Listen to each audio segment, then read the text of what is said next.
All right, we have breaking news. Usually I do this podcast on a Wednesday. Today is Thursday. The tournaments have been going on today. And what do you know, breaking news? I almost thought it was fake myself. PGA Tour Communications, official Twitter, official messaging platform of the PGA Tour, has put out a memo. It is brief. It's signed by Jay Monahan, Tiger Woods, and player director Adam Scott. But what it says is, we want to thank President Trump for his interest and the longtime support of the golf game. And we have asked the president to get involved for the good of the game, the good of the country, and for all countries involved. So anyways, Jay Monahan is asking President Trump to broker a deal between LIV and the PGA Tour. This is significant because the Justice Department of the United States could veto any potential deal between the two. And so now they got Trump on board. And let me guess, there's going to be concessions made on both sides, including, I'm guessing, tournaments at Trump facilities moving forward. Yeah, so a deal is happening. And with all that being said, right now, there's two things happening in the world of golf today and this weekend. And one is the LIV tournament is in Saudi Arabia, and they're playing this tournament under lights. And at the same time, the Waste Management is going on in the United States. So let's break it down. Let's just start with the LIV tournament because it's under the lights right now. And they played today. What you're going to hear is the haters are going to hate. They're going to say, oh, nobody's watching. Well, first of all, more people are going to be watching because it's on Fox Sports. FS1 for, I think, today and tomorrow, and then Sunday will be on Fox. So the case you've been living under a rock, there is a TV deal now between Fox Sports and LIV. And the way it works is LIV has already been doing their broadcast the last 3 years, so they're going to maintain the same broadcast team, everything, and they're just going to air it on Fox. So it's a pretty good win for Fox because they get some like alt content to put on their stuff against, like what's on FS1 and Fox Sports. It's like English Premier League, Major League Baseball, and a few other things like that. The LIV broadcast, if you've never seen one, it's interesting because they have a leaderboard and then they have a team leaderboard as well. And it's constant. They don't remove it at all. It's always on the left-hand side of the screen. And it can be a little bit distracting if you've never seen it before. But then once you get used to it, it fits in perfectly. And that's one of the things I've really noticed about their broadcast today. I wanted to kind of compare and contrast between the PGA Tour. And mainly, it's a win for the PGA Tour because they get to see what LIV's doing from a broadcast perspective.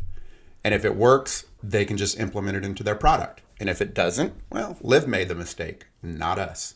So some of the things, really great graphics. Like they showed the team, the four aces, which is Dustin Johnson's team.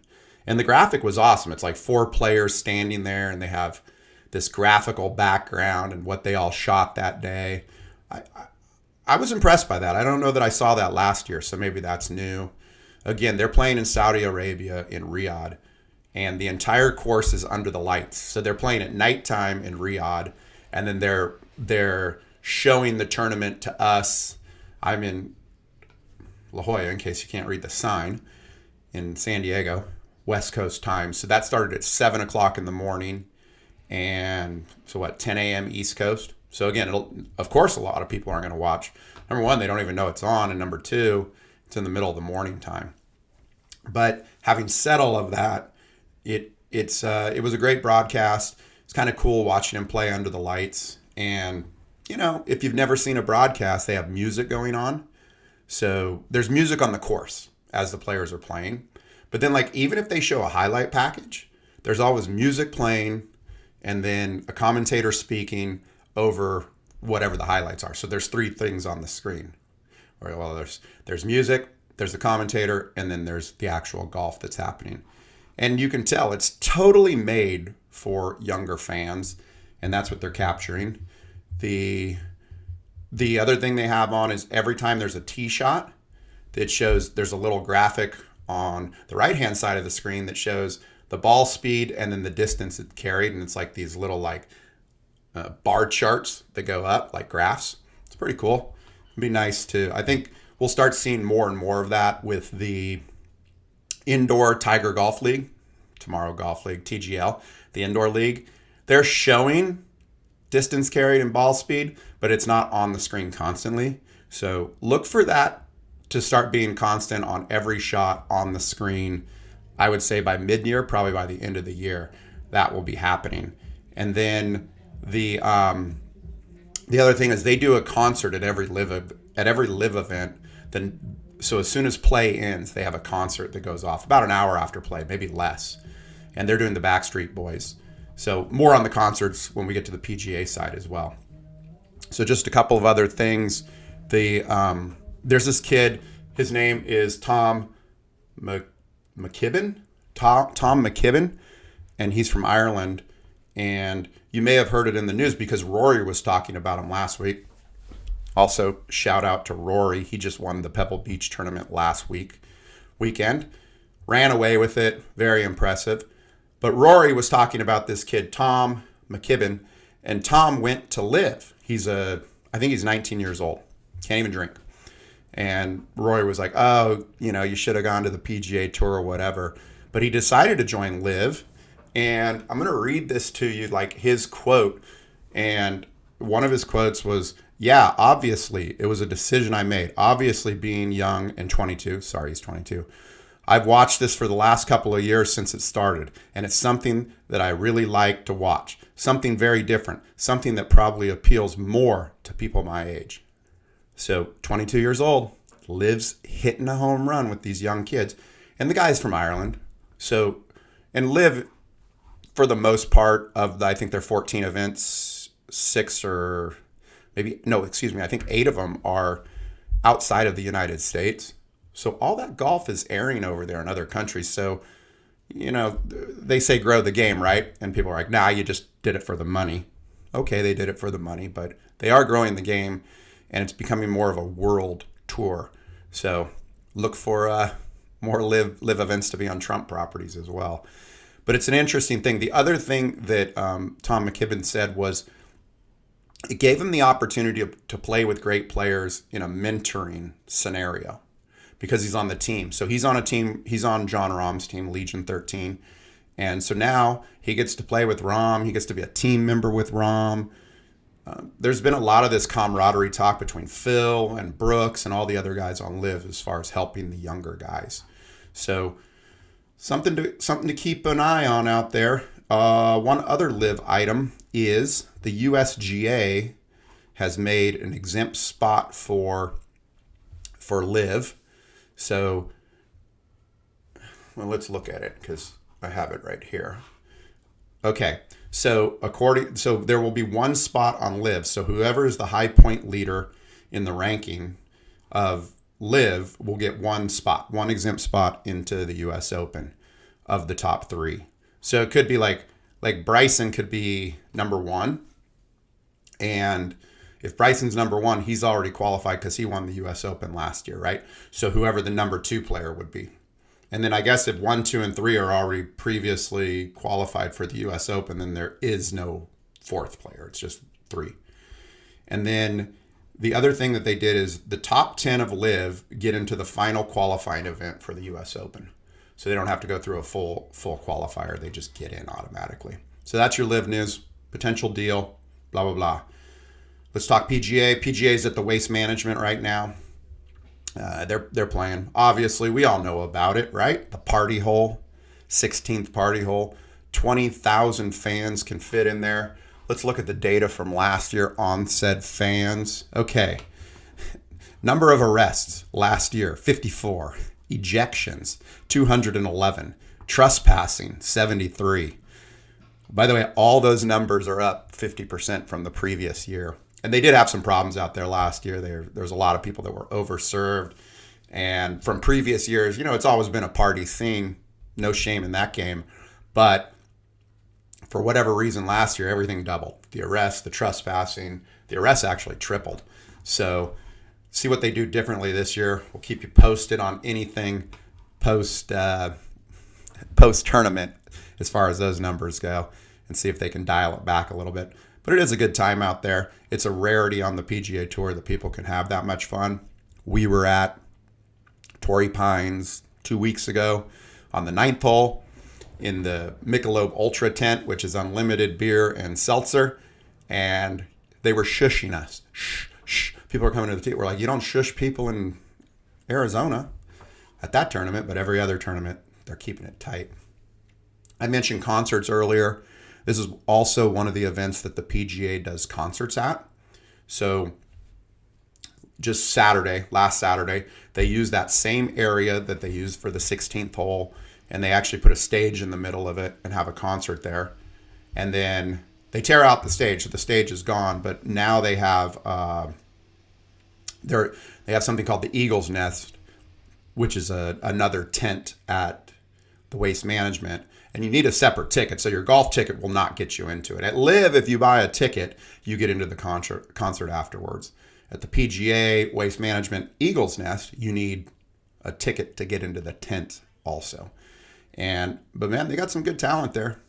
They got Jelly Roll last night, Luke Bryant, Nickelback, and Tiesto, the DJ, for all you old people out there that don't know. He's playing on Saturday night. So all in all, they got a good thing going there. It would be nice if the ticket to one would get you into the entire event, but whatever. At least they're doing something to spice it up a little bit.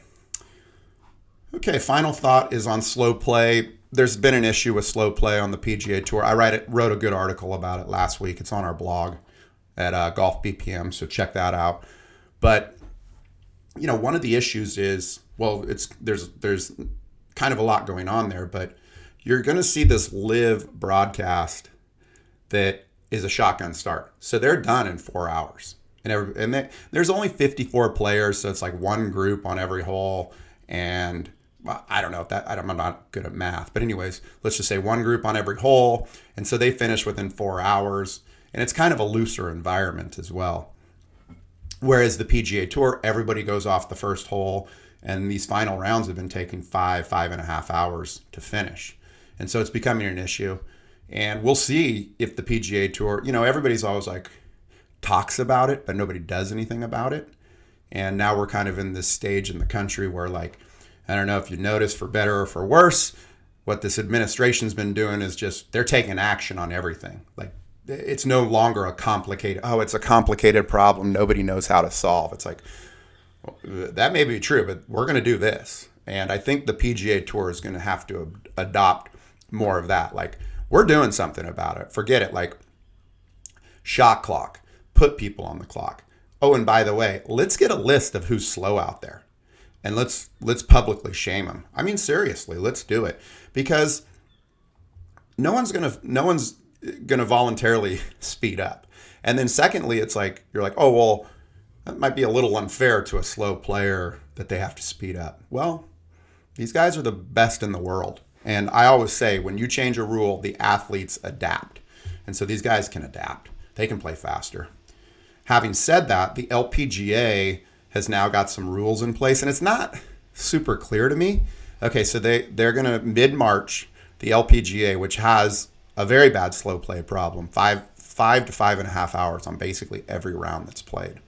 So what they're going to do is, here's the fines now. Stricter penalties, they say.